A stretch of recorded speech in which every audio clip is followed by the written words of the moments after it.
Panorama group, जो सोचता है वो करता है। आपके अपने सपनों का आशियाना। भारत विविध भाषाओं और संस्कृतियों का संगम है, लेकिन कभी कभी यही विविधता टकराव का कारण बन जाती है। राष्ट्रीय शिक्षा नीति में त्रिभाषा फॉर्मूला लागू करने के बाद केंद्र और तमिलनाडु सरकार के बीच भाषा को लेकर एक बार फिर विवाद भड़क उठा।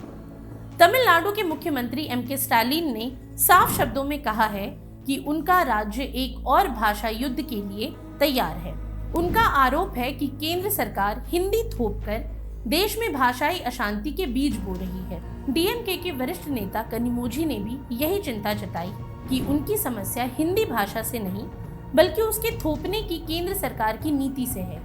इस विरोध की एक झलक तब देखने को मिली जब तमिलनाडु के रेलवे स्टेशनों पर हिंदी में लिखे नामों पर कालिख पोत दी गई।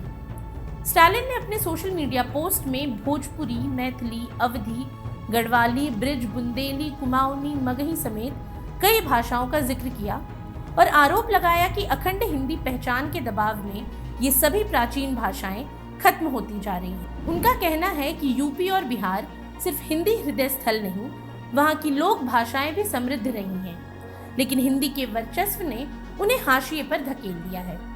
स्टालिन का ये विरोध केवल तमिल के अस्तित्व की रक्षा के लिए नहीं है, बल्कि देश की अन्य भाषाओं के संरक्षण की भी लड़ाई है। अब अगर तमिल भाषा के इतिहास पर नजर डालें तो ये दुनिया की सबसे पुरानी लिखित भाषाओं में से एक मानी जाती है। इतिहासकारों के अनुसार तमिल की उत्पत्ति तकरीबन 5000 साल पहले हुई थी। हालांकि कई विद्वान इसे 2300 साल पुराना भी बताते हैं। 3री शताब्दी ईसा पूर्व में तमिल के लिखित प्रमाण मिलते हैं, जिससे ये साबित होता है कि ये दुनिया की सबसे पुरानी द्रविड़ भाषा है।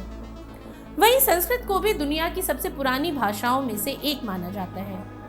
ये एक इंडो आर्यन भाषा है और हिंदू धर्म ग्रंथों की मूल भाषा भी है। संस्कृत ने हिंदी, बंगाली और मराठी जैसी कई भाषाओं को प्रभावित किया है, लेकिन इसकी जटिल व्याकरणिक संरचना के कारण ये आम बोलचाल की भाषा नहीं बन पाई। हालांकि तमिल और संस्कृत की तुलना हमेशा से बहस का विषय रही। कुछ विद्वान मानते हैं कि दोनों ही भाषाएं समकालीन हैं और दोनों की अपनी ऐतिहासिक विरासत है। इसके अलावा तमिल भारत की 5वीं सबसे बड़ी भाषा है और तमिलनाडु तथा पुडुचेरी की आधिकारिक भाषा भी है। यही नहीं, श्रीलंका और सिंगापुर में भी इसे आधिकारिक भाषा का दर्जा प्राप्त है। तमिल प्रवासियों के कारण मलेशिया, दक्षिण अफ्रीका, ब्रिटेन, कनाडा, अमेरिका और ऑस्ट्रेलिया में भी तमिल बोली जाती है। तमिल भाषा की एक विशेषता ये भी है कि इसके पास कुल 5 इंसाइक्लोपीडिया हैं, जो इसे अन्य भाषाओं से अलग बनाते हैं। इसकी वर्णमाला भी अन्य भारतीय भाषाओं की तुलना में छोटी होती है, जिसमें केवल 12 स्वर और 18 व्यंजन होते हैं। अब बात करते हैं भाषा निर्माण की। दरअसल भाषा निर्माण एक लंबी और सतत प्रक्रिया है। मनुष्य के बोलने की शुरुआत से ही भाषा का जन्म हुआ। पहले संकेतों और चित्रों के माध्यम से संचार होता था, फिर धीरे धीरे लिखित रूप आया और उसके बाद व्याकरण विकसित हुआ। भारत में भाषा का विवाद नया नहीं है। जब देश आजाद हुआ तब हिंदी को राष्ट्रभाषा बनाने की मांग उठी, लेकिन दक्षिण भारतीय राज्यों, विशेष रूप से तमिलनाडु ने इसका विरोध किया, जिसके चलते हिंदी को केवल राजभाषा का दर्जा मिला। पिछले 6 दशकों से तमिलनाडु में हिंदी का विरोध होता रहा है। पश्चिम बंगाल में भी राजनीतिक कारणों से हिंदी का विरोध देखा गया। हालांकि हाल के वर्षों में ये विरोध थोड़ा कम हुआ, लेकिन राष्ट्रीय शिक्षा नीति में त्रिभाषा फॉर्मूला लागू करने के बाद ये विवाद फिर से तेज हो गया। वहीं हिंदी आज दुनिया की 4थी सबसे ज्यादा बोले जाने वाली भाषा बन चुकी है। 14 सितंबर 1949 को संविधान सभा ने हिंदी को भारत की आधिकारिक भाषा घोषित किया।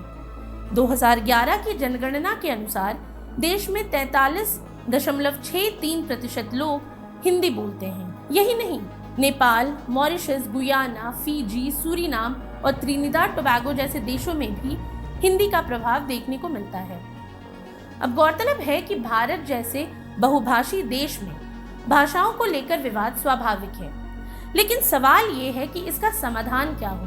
क्या सरकार को तमिलनाडु जैसे राज्यों की चिंताओं को समझकर एक लचीला दृष्टिकोण अपनाना चाहिए, या फिर हिंदी के विस्तार की नीति पर कायम रहना चाहिए? तमिल और हिंदी दोनों का अपना ऐतिहासिक महत्व और योगदान रहा है। ये विवाद केवल भाषाई नहीं बल्कि सांस्कृतिक और राजनीतिक भी है। भाषा को जबरन थोपने के प्रयासों से तनाव बढ़ता है, जबकि सह अस्तित्व की नीति अपनाने से विविधता का सम्मान होता है।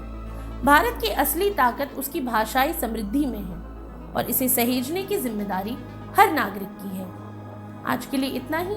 ये सामग्री आपके लिए जुटाई थी उर्वशी शेखर ने और वीडियो संयोजन किया था राहुल कुमार ने। ये वीडियो आपको कैसा लगा हमें कमेंट सेक्शन में ज़रूर बताएं और ऐसी तमाम रोचक जानकारियों के लिए बने रहिए न्यूज़ हार्ट के साथ। और अब तक अगर आपने हमारे YouTube चैनल को सब्सक्राइब नहीं किया तो अभी जाकर करें और फेसबुक पर हमारे पेज को लाइक और फॉलो करना ना भूलें।